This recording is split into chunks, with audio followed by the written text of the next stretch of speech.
Before I go back to John 6, one of the questions that was raised, I need to answer it so I can leave. What about the manna? They ate Passover, which is communion.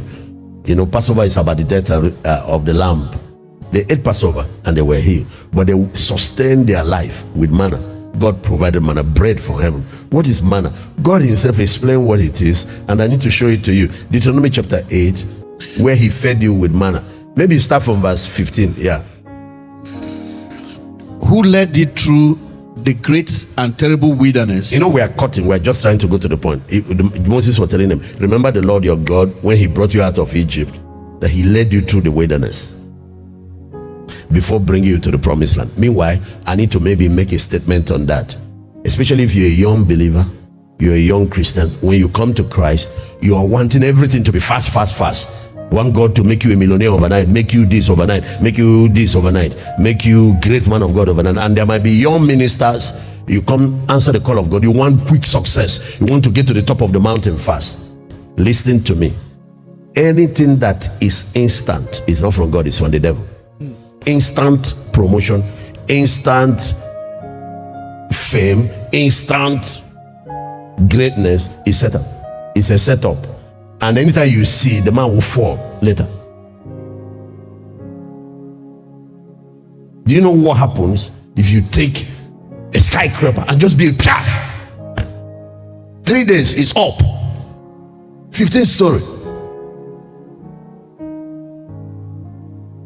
With what I know, you can go and get your office there. Me, I will not near that building. If me and you are to have appointment in that building, you have to come down. We'll hold it in a nearby restaurant, because that building has no future. Anything that lacks process lacks a future. Anything that God does goes through process. Do you know the only time I've seen God grow a tree overnight was when he provided shade for Jonah. Jonah went to the land of Nineveh after rebellion and disobedience, and the sun was beating him because it was desert. He now prayed. God made a tree grow overnight. Guess what happened to that tree? It died overnight. And Jonah started crying. What kind of miracle is this? You made the thing grow overnight, and he also died overnight. Because anything, look at pregnancy, the coming of human being into the earth. It will tell you something about the making of man. That night the baby is conceived. Give birth to that baby and see what it will be. Blood. Anything that's instant is Satan. Anything that has process is God. That's how God blesses you. So don't come to Christ and start hurrying him. All your millions must come immediately. Of course, God will bless you, but you'll be growing, you'll be moving. That's why when he brought them, he didn't take them from Egypt to the promised land. The promised land is your destiny. It's that place God has shown you. But there is a process going through the wilderness. Why does God want the process? So you'll be matured when you come to that place of your destiny. God has shown you you're going to be a governor, you're going to be the greatest preacher in Nigeria, but you have to sit here. Let me train you first. God has shown you you're going to own the biggest bank, but you have to go work in a bank and get under mentorship first. Or maybe work in another type of organization that prepares you for what you are coming for. Now, for example, I met a gentleman, and he's even a pastor. He said God has shown him he was going to be president of Nigeria. I said, no problem. So go to the house. After the house, you can now go for the state and be a governor. And then after that, you can now go for the presidency. No, he wants to become president. Let him try 1,000,000 times. He will never be there. I said, why don't you go to the state first? Look at David. God told him you're going to be king of Israel, but he had to become governor of Judah first and led Judah, only one tribe, for 7 years. It was when he matured with one tribe, God now gave him the whole nation to rule. But this presidency, unless you don't want, you're not serious. God is not like, God is into process. God told the children of Israel, I'm giving you the land of promise. Then he turns to Moses and said, tell them, I will not give it to all of it at once. I will give it to you one after the other, city after city. You take Jericho, then you take the city of Ai. He said, because if I give you all of it, wild beasts and other problems will develop and become more problem and wipe you out. Then you jump into something you cannot manage, you can't handle, it becomes a problem. So they move you in stages. In those stages, help you grow experience, grow capacity, and then you move into the next level. You don't come here, you have never given God 1 million naira in your life. You come here and come and drop 20,000 and tell God you're believing him for 10 billion. Why don't you do that in your school? You go and write entrance to primary school and tell God you are using it to go into the university. God doesn't operate like that. The reason is the human being. God is more interested in you than what he's doing for you. He wants you to mature. He wants to see how he made. Can you imagine? How many kids do you have, Pastor Lewo? 3. How many boys? 1 boy. Can you imagine that boy? The day he was born, he becomes president of Nigeria. What will happen to him? You don't need terrorists to kidnap him. It will be the cleaner in the room that will carry him, put inside a bag, and go to Iraq and sell him there. But that might be his destiny. But the brain can't handle what you are giving him. His physical maturity can't handle it. There is so many things. Can you imagine a little girl, he just born now, becomes pregnant, or become pregnant at the age of 2? How will she deliver that baby? So that's what God is doing. God is more interested in working in you than in working for you. He will work for you, but he must work in you. He needs to mature you and develop you while he's getting things done alongside. So that's why he does it in stages. In stages. And not every vision God shows will be accomplished in 2021. Some are for 2022. Some are for 2023. He takes you in phases, because as he takes you on the journey, you mature. And that's what he's telling the children of Israel. There is a shortcut to the promised land, but I chose to take you through the wilderness, through the process. So you have Egypt, you have Canaan, which is the land of promise. In between is the wilderness. That's the process. That's how God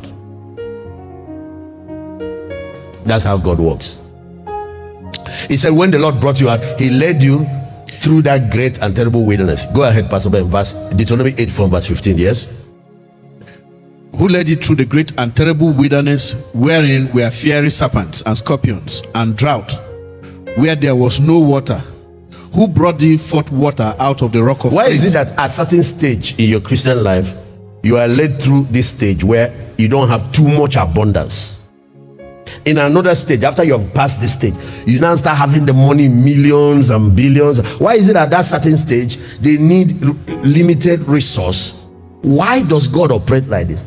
Why is it that you, Pastor Lewo, but that your boy at that stage, do you expose him to your Range Rover, to your Jeep, to your bank account, to millions? Is that what you give to the guy? Why do you give him small pocket money and give him school fee? Does that level? Give him just 1 meal. Why don't you give him money that can buy a whole supermarket?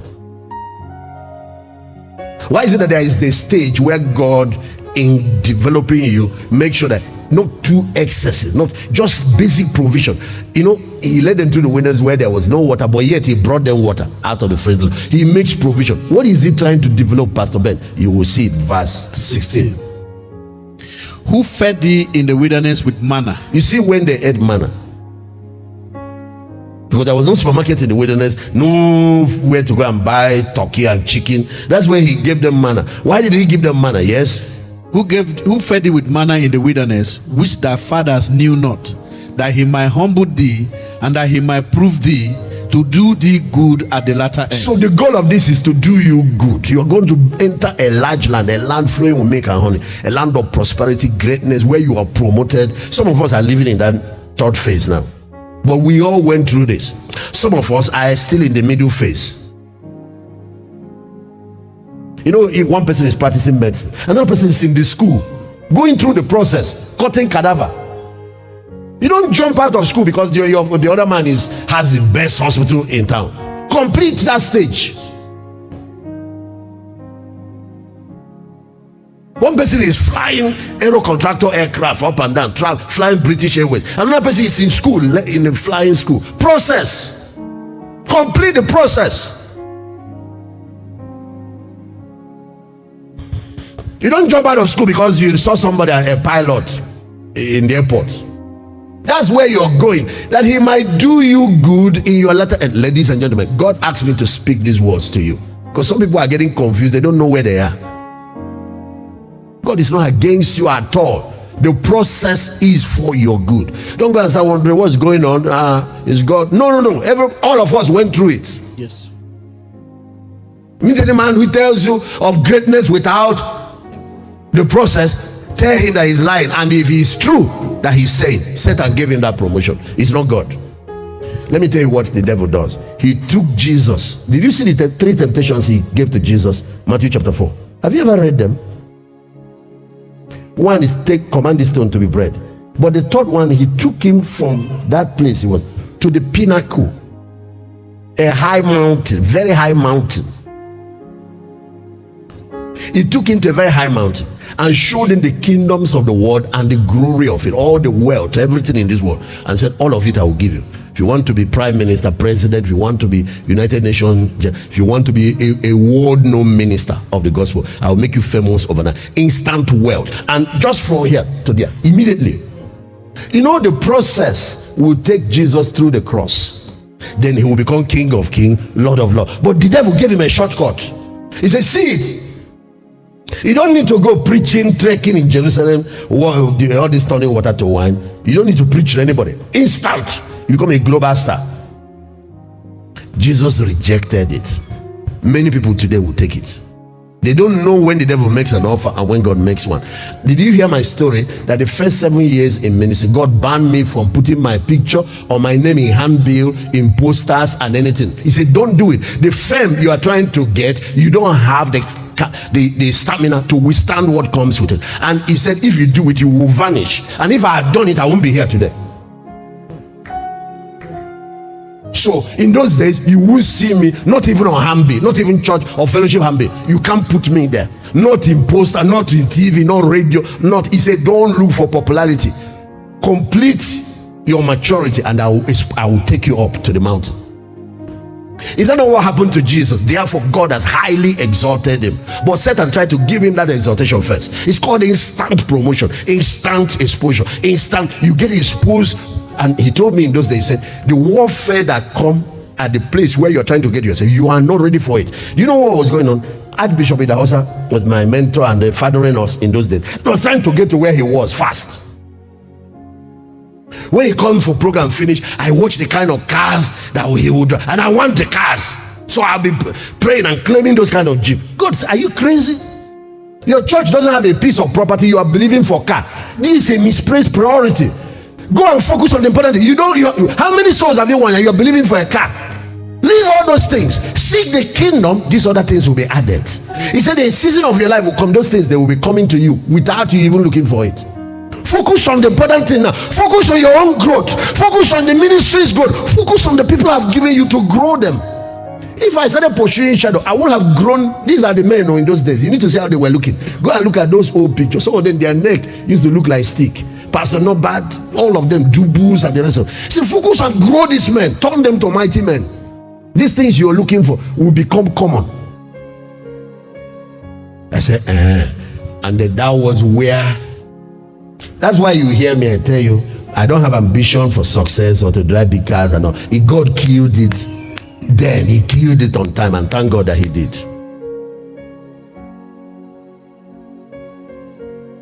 Who fed in the wilderness with manna, which your fathers knew not, that he might humble thee, that he might prove thee. It's a testing time to do thee good in your latter. Because you don't learn humility when you're already in power.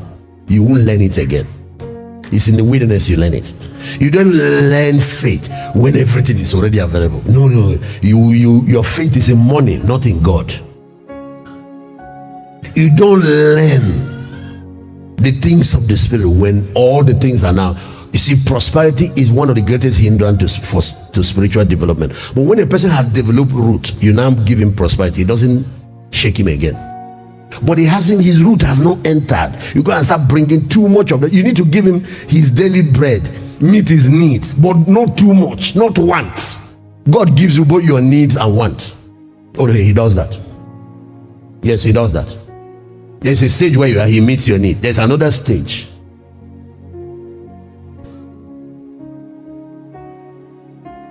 You know, these days sometimes I just think about something. Next thing somebody brings it. I have not even prayed about it. I don't say it has happened, Pastor. It has happened and happened and happened. One day we just discussed something. I said, this type of car, I think I would like to have it just for official purpose. Then she asked me, when we go to US, are you going to buy it? I said, I don't buy car with my money. We went to preach somewhere. And I finished preaching. That night I was getting a call from a guy. I know him for years, but he has lost touch for a while. He said, I was watching you. I was in UK watching you. He said, there is a gift I brought for you. Do you want to come and get it? I said, I don't have time. I have a lot of engagement. He said, okay, send a pastor so place. And I sent the pastor. They drove that car exact. I said, what kind of thing is this? But go and meet me during that wilderness time. We have been praying, as if God is deaf. God is not deaf. He's your father. He knows what you have need of. He knows what you have need of. Clap, clap. He knows what you have need of. He's not just your father. He loves you. He loves you. You better believe that he does. He does. He said, can a woman forget her suckling child? That they don't have compassion on the children of their womb. He said, even if women do that, it's hard, but some women do. Because when you carry a baby, 9 months, but some do. That's what the Bible said. He said, yet will I not forsake you. How can you forsake somebody you died for on the cross? Okay, go back to the manna story. I need to end, Pastor Ben. Who fed thee in the wilderness with manna? I'm reading verse 16 now, Deuteronomy 18, which your fathers knew, that he might humble you, that he might prove you, and to do the good in your latter end. Power comes with pride. So that's when we learn humility. That's when we become disciples. It's during this period. It's the discipleship phase. So when you come to Christ, you give your life to Christ newly. Get it clear into your head. Humble yourself and get into the process. And let me warn, and I want to say it on Global TV, if you're already very wealthy or very powerful and very influential, when you come to Christ newly, I'm going to give you a secret. Humble yourself, get into discipleship. If you don't do it, you keep saying, I'm busy. Today I'm in Dubai. Today I'm in Singapore. Oh, government house. We don't have time. This is what many Christian powerful men have experienced. They find God permit the enemy. He will go and attack their resources, attack their power base, and they crumble. And some of them have asked me, what is the meaning of this? I was doing well before I came to Christ. It's not God is not interested in your money. He wants your heart, and you don't want to give it. Every day. Why haven't you gone for DLI? From Singapore to Dubai to China to, business. 1 year will pass.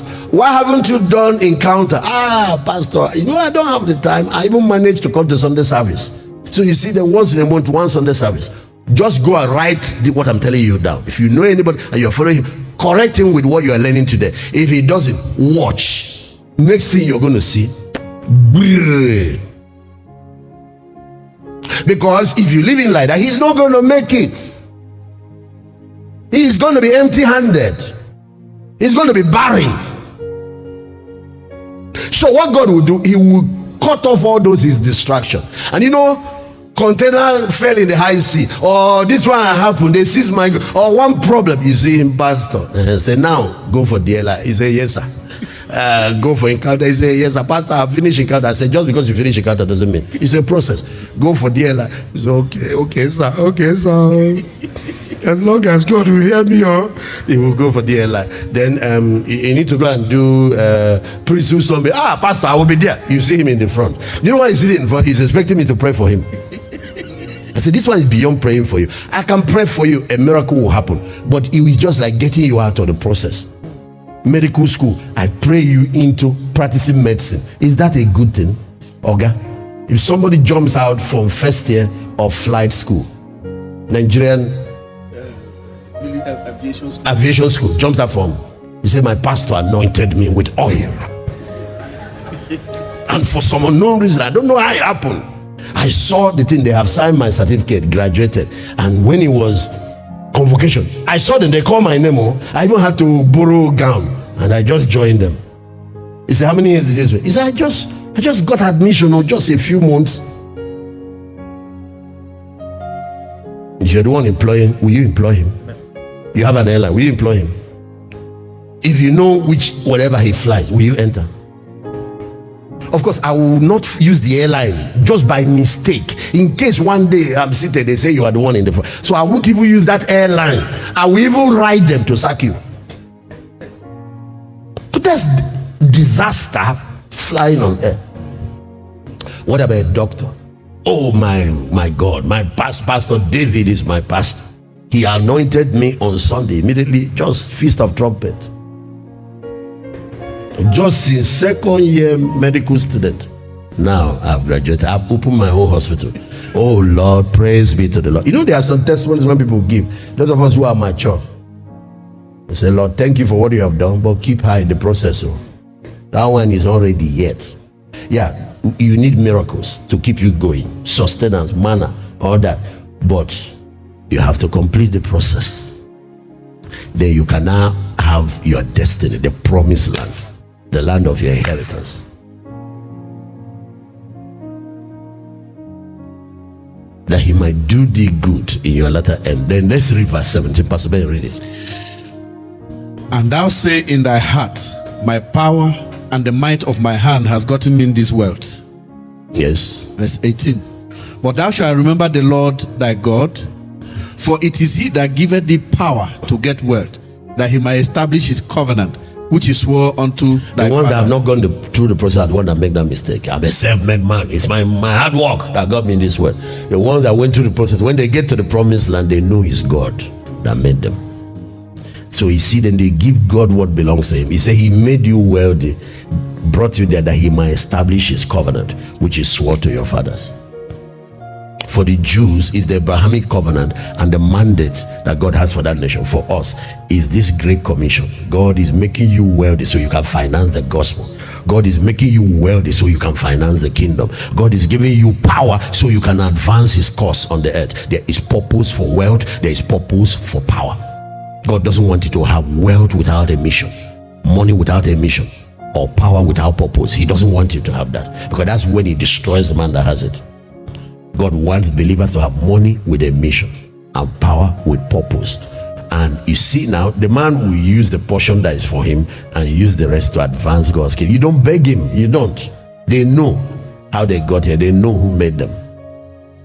When you see those sprouts who think they are self-made, until the day divine discipline comes. Okay, read verse 19. Verse 19. And it shall be, if thou do at all forget the Lord thy God. Okay. Go down to where he mentioned taking you through the wilderness one more time. It's mentioned twice. Go down to that place. Verse 2 and 3. Read that verse 2 and 3. Verse 2.